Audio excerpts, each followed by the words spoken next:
تلك الدار الآخرة نجعلها للذين لا يريدون علوا في الأرض ولا فسادا والعاقبة للمتقين.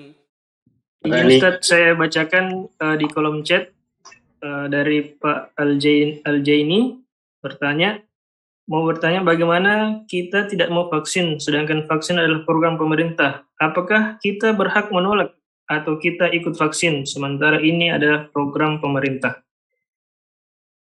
Ya sekarang vaksin itu program pemerintah. Tidak ada yang keliru dalam vaksin itu.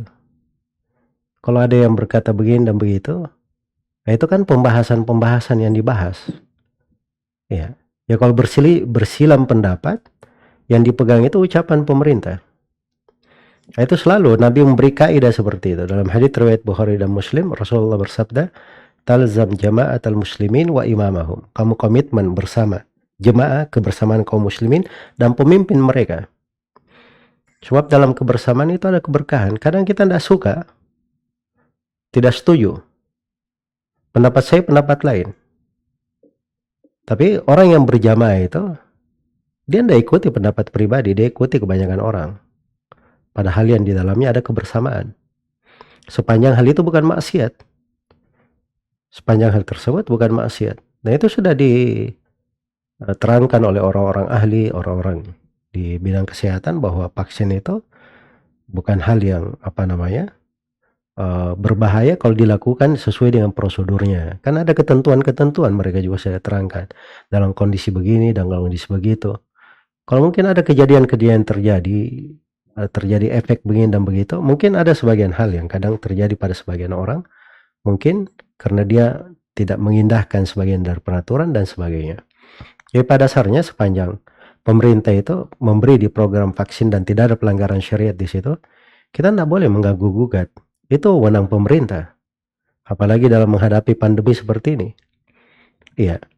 Nah itu ada asalnya di dalam syariat. Umar bin Khattab itu ketika terjadi pandemi di tahun 18 Hijriah di masa pemerintahan beliau di daerah Amawas namanya, dekat Baitul Maqdis di Palestina, maka Umar perintah kepada masyarakat di sana, gubernurnya diperintah untuk jangan mereka berkumpul di tempat-tempat berkumpul mengambil air dan sebagainya supaya dihindari berkumpulan yang terjadinya penyebaran wabah. Mereka diberi anjuran supaya naik ke tempat-tempat tinggi sebab mereka tadinya di lembah, khawatir udara yang berada di sekitarnya di situ sudah terpenuhi, maka terjangkit dengan wabah, naik ke tempat tinggi supaya terjadi pergantian udara. Ya, dan dengan sebab itu subhanallah mereka bisa melalui pandemi yang mengakibatkan ribuan nyawa melayang dan banyak sahabat tidak bisa dihitung kata para ulama yang meninggal di masa itu. Dan ini terjadi ya, ujian di tengah. Tapi begitu seorang mengikuti anjuran dari pemerintah, itu sebab kebaikan, sebab keberkahan.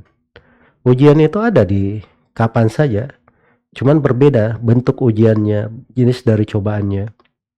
Maka ujian-ujian yang seperti ini, ya kita hadapi dengan kesabaran, mengharapkan ridha Allah, kita imani takdir dan ketentuan Allah Subhanahu wa taala.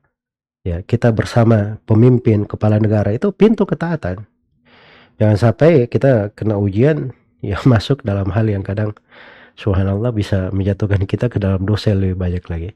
Semoga Allah memberi taufik kepada semuanya. Jazakallahu khair wa barakallahu fiik Ustaz.